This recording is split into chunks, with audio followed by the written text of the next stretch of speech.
గతం వర్షాకాలం మూలంగా ఒకరోజు బాగా వాన పడుతుంది. ఓ ఇంటి ముందన చెట్టు కొమ్మపై కూర్చున్న కాకి ఆ వానకి తడిసి ముద్దయిపోయి తన రెక్కలను విదిలించుకొని ఆ వర్షపు నీటిని తన శరీరం నుండి దులిపింది. కానీ తడిసిన ఆ కాకి శరీరం బాగా వణుకుతుంది. ఇంతలో ఆ ఇంట్లో ఉన్న పిల్లలు ఆ వర్షాన్ని చూసి సంతోషంగా కాగితపు పడవలు చేసి ఆ వర్షపు నీటిలో వదులుతూ గోలగోలగా అరుస్తున్నారు. ఆ ఇంట్లోంచి ఓ పెద్దావిడ వాళ్ళని మందలిస్తూ ఏంట్రా కాకి గోల అంది.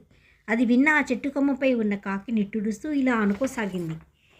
ఈ మనుషులు ఎంత విచిత్రమైన వాళ్ళో కదా, మాది కాకి గోలట. మనుషుల్లాగా మాకు మాటలు రావు కదా, అందుకే మేము సందర్భాన్ని బట్టి అరుస్తుంటాము. మాకు ఆకలేసినప్పుడు ఏమీ దొరకకపోతే ఏదో ఒక ఇంటి ముందుకు చేరి అరుస్తాము. అప్పుడు ఏదో ఒక పదార్థం తీసుకుని వచ్చి పెట్టినమ్మ పెడుతుంది, పెట్టనమ్మ తిడుతుంది.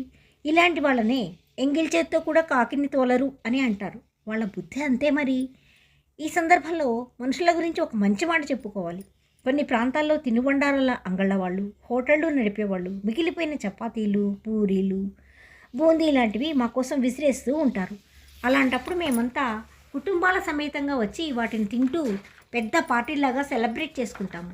అలా మాకు ఆహారం పెడితే వాళ్ళకు వ్యాపారంలో కలిసి వస్తుందని వాళ్ళ పిచ్చి నమ్మకం. ఏం చేస్తాం, ఎవరి చాదస్తాం వాళ్ళది. వీళ్ళ వల్ల మాకు ఇంకా లాభం ఉంది.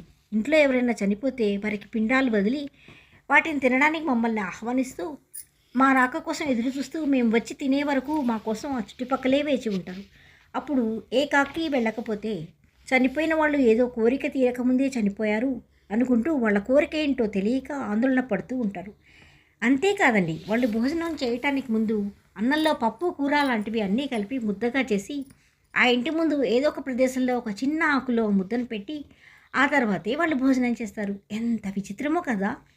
మమ్మల్ని ఇలా కూడా పోలుస్తుంటారు. అందంగా లేని అబ్బాయి అందమైన అమ్మాయిని పెళ్లి చేసుకుంటే కా కాకి ముక్కుకు దొండపండు అని అంటారు. వేరే ఎవరైనా బాధపడుతున్న వాళ్ళను తమ మాటలతో బాధ పెడితే ఎద్దుపుండు కాకి ముద్ద అని కూడా అంటారు. ఎవరైనా పని పాట లేకుండా తిరుగుతుంటే ఎందుకురా అలా కంపనపడ కాకిలా తిరుగుతావు అని అంటారు. బాగా నల్లగా ఉన్న వాళ్ళను కాకి నలుపురా బాబు అంటారు. వాళ్ళకి ఇష్టమైనప్పుడు కాకి బంగారం అంటారు. అన్ని మాటలు వాళ్ళవే, ఎప్పుడు ఏం మాట్లాడతారో తెలీదు.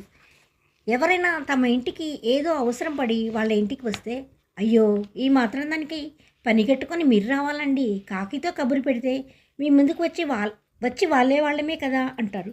ఇది సాధ్యమేనా? ఏంటో వీళ్ళు పిచ్చి కాకపోతేను. వీళ్ళ నాణానికి రెండో వైపు చూద్దాం. మేము ఇంటికి ముందుకు చేరి అరిస్తే పొద్దునే ఏంటి కాకిగోలా అనుకుంటారు. కానీ వాళ్ళ ఇంటికి చుట్టాలు వస్తున్నారనే సందేశాన్ని అందించడమే మా అరుపులోని ఉద్దేశం. అర్థం చేసుకోరు.